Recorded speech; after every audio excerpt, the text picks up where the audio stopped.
تھا. ٹھیک. تو اب اسلام کا نظریہ یہ ہے کہ آپ لیکویڈیٹی کو جو ہے باؤنڈ نہیں کر سکتے, اسے بلاک نہیں کر سکتے, لیکن اگر آپ نے بلاک کی تو دو ذمہ داریاں آ جائیں گی, سال گزرنے پر زکوٰۃ اور عید الاضحیٰ کے دنوں میں قربانی.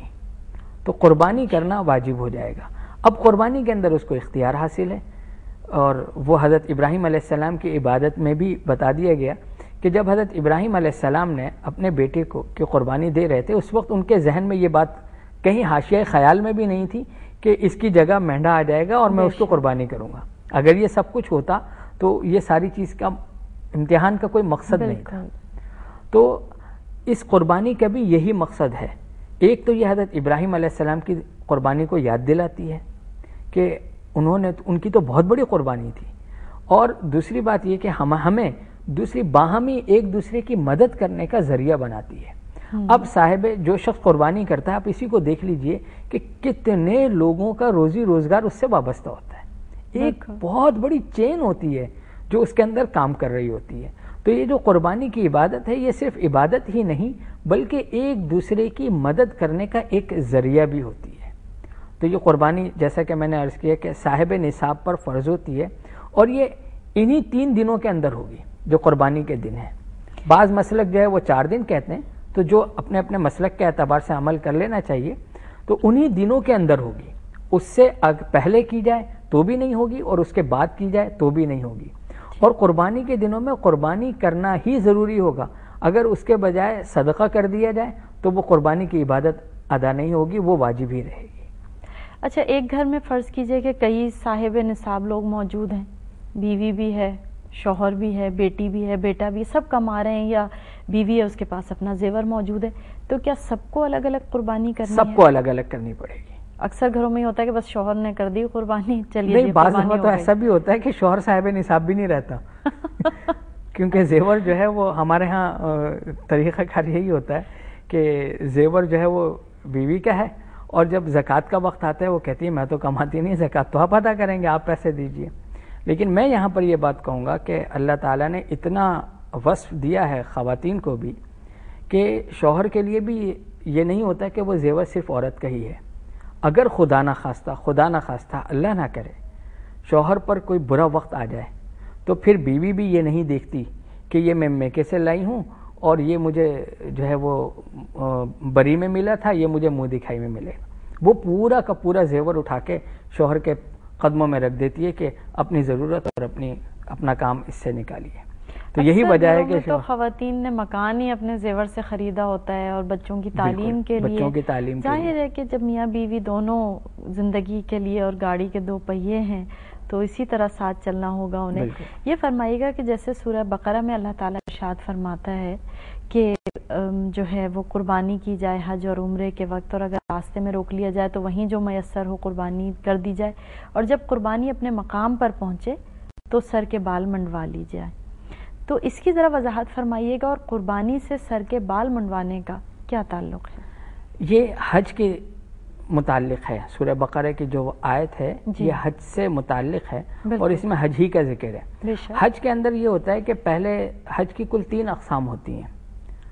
ایک حج تمتع ہوتا ہے, ایک حج قران ہوتا ہے, اور حج افراد ہوتا ہے. ایک قربانی تو حج کی ہی ہوتی ہے جسے دم شکر کہا جاتا ہے, وہ واجب ہوتی ہے, وہ اسی حدود حرم کے اندر ہی حاجی کو کرنی ہوتی ہے.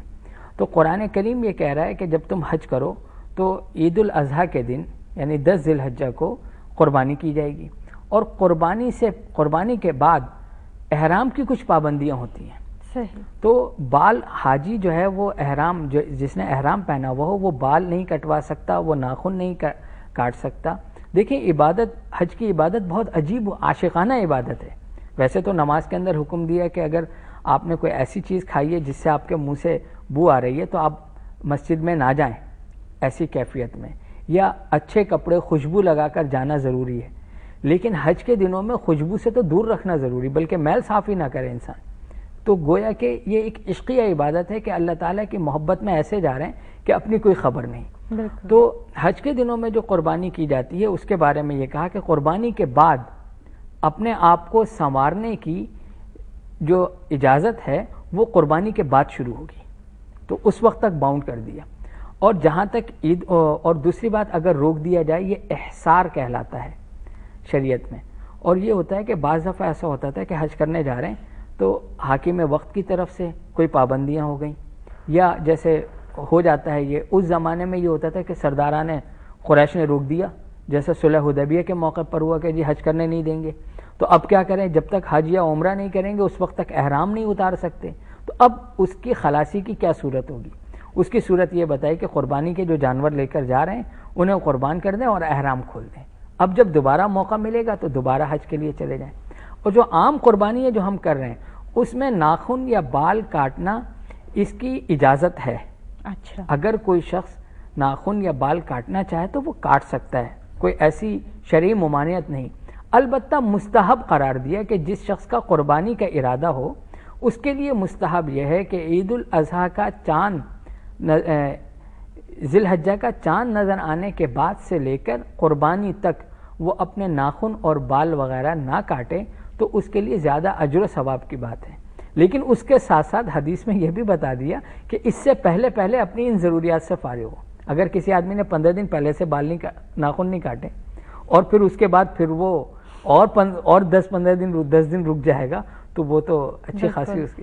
اچھا، قربانی کے حوالے سے یہ بھی ہے کہ اپنے جانور کو دیکھا جائے اور جب ذبح کیا جا رہا ہو تو اپنے ہاتھ سے کرنا بہتر ہے، نہیں تو کم از کم ساتھ یا پاس کھڑے ہو جائیں۔ کیا خواتین کے لیے بھی یہ تمام شرائط نہیں، ضروری یہ ہیں؟ کیفیات کے اعتبار سے ہر انسان کی کیفیت الگ الگ ہوتی ہے۔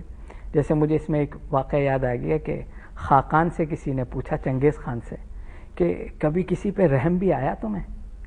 تو اس نے کہا کہ ہاں، مجھے ایک عورت کو میں نے دیکھا، اس کا بچہ دریا میں گر گیا تھا، چھوٹا سا بچہ، اب وہ رو رہی تھی تو مجھ سے اس کا رونا دیکھا نہیں گیا، میں نے کیا کیا، نیزے کی انی میں اس بچے کو لیا اور اسے ماں کی گود میں ڈال دیا۔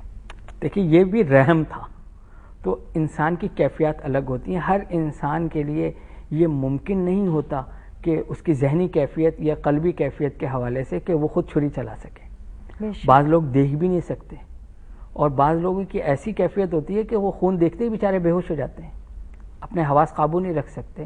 تو یہ ہے کہ بہتر یہ ہے کہ یہ کام اپنے ہاتھ سے کریں، اور اگر اپنے ہاتھ سے نہیں کر سکتا تو موجود رہے، اور اگر موجود نہیں رہ سکتا تو بھی اس کی طرف سے قربانی ہو جائے گی۔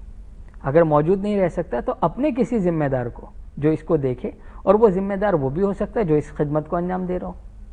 تو قصائی قربانی میں عید الاضحیٰ میں بڑا کال پڑ جاتا ہے ان کا، بہت مشکل سے میسر آتے ہیں، تو اس کو آپ نے ذمہ دار مقرر کیا، اپنا نائب مقرر کیا، وہ یہ کام انجام دے رہا ہے تو وہ آپ کا نائب ہو گیا۔ اچھا، قربانی کس جانور کی قربانی؟ اچھا، اسی میں ایک بات اور بھی عرض کروں کہ حجۃ الوداع کے موقع پر حضور صلی اللہ علیہ وسلم نے جو قربانی کی تھی اس میں کچھ قربانی اپنے ہاتھ سے کی تھی، کچھ قربانی کرنے کے لیے حضرت علی رضی اللہ عنہ